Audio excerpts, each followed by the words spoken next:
Todo mundo que tem até mesmo um conhecimento elementar do Novo Testamento sabe que começa em Mateus, Marcos, Lucas e João. Nós os chamamos de os 4 evangelhos.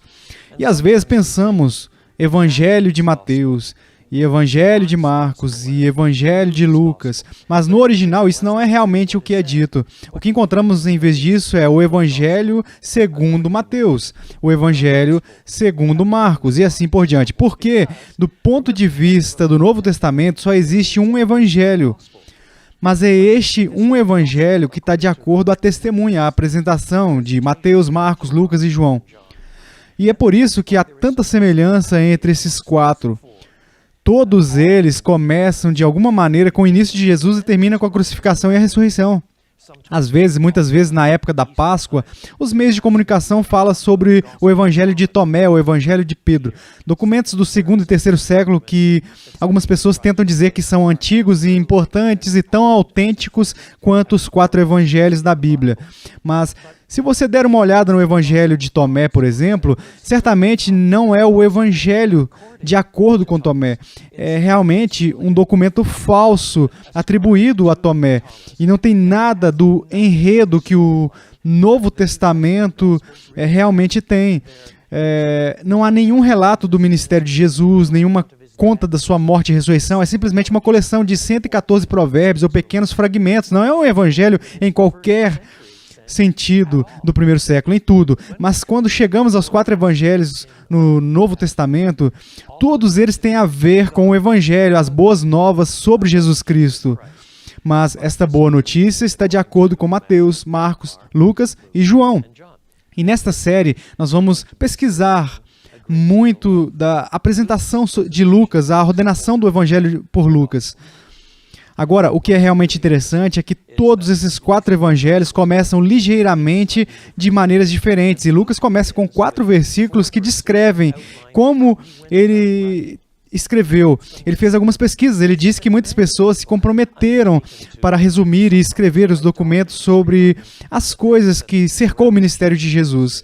Mas ele fez algumas pesquisas, estudou isso. Ele conversou com as pessoas. Você pode colocar Lucas em todos os primeiros centros cristãos. Ele conversou com as pessoas. Ele conhecia Paulo pessoalmente. Ele conhecia Pedro pessoalmente. Ele fez perguntas, leu documentos da igreja primitiva. Então, ele decidiu definir o que ele chama de relato ordenado das coisas que aconteceram entre eles. E ele faz tudo isso. E ele diz, neste capítulo, ele menciona o chamado Teófilo.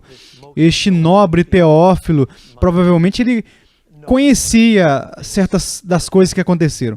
Agora, quem é Teófilo, nós realmente não sabemos. Ele pode ter sido algum tipo de patrono. Naqueles dias, a publicação era muito trabalhosa, intensiva. Não havia impressoras, então os manuscritos tinham que ser copiados, alguns de cada vez pelos escribas por ditado. Então as cópias eram caras e às vezes patronos pagavam pelas cópias e é isso que a publicação envolvia.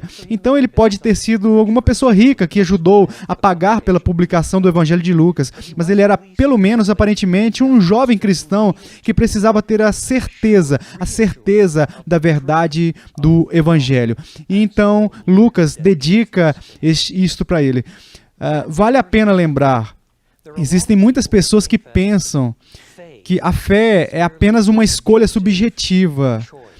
Você tem a sua fé, eu tenho a minha fé, e a fé não tem nada a ver com a verdade. A fé só tem a ver com a preferência religiosa. Quem é você para criticar a minha fé? Mas na Bíblia, a palavra fé nunca é usada dessa maneira. Na fé bíblica, entre outras coisas, é a fé dada por Deus, é uma capacidade de perceber o que é verdade. E é por isso que o Novo Testamento, quando a Bíblia quer argumentar a fé, na verdade, de quem Deus é, fé no que Jesus fez, fé na sua morte e ressurreição, fé em Jesus pessoalmente, o que faz é enfatizar a verdade. E pela articulação e defesa da verdade, a fé nasce e se alicerça. Então é isso que Paulo diz que está fazendo quando escreve aos Coríntios. É o que Lucas diz que está fazendo quando escreve a Teófilo, para que você saiba e tenha certeza das coisas que aconteceram entre nós. E todas essas coisas, diz ele, estão em cumprimento do que já foi previsto Em outras palavras, as coisas que ele está prestes a desempacotar sobre Jesus são a realização, o cumprimento das coisas já preditas nas Escrituras que foram dadas nos séculos antes. Agora vamos chegar a um foco nítido no nascimento, da vida, da morte e da ressurreição e ascensão do Senhor Jesus.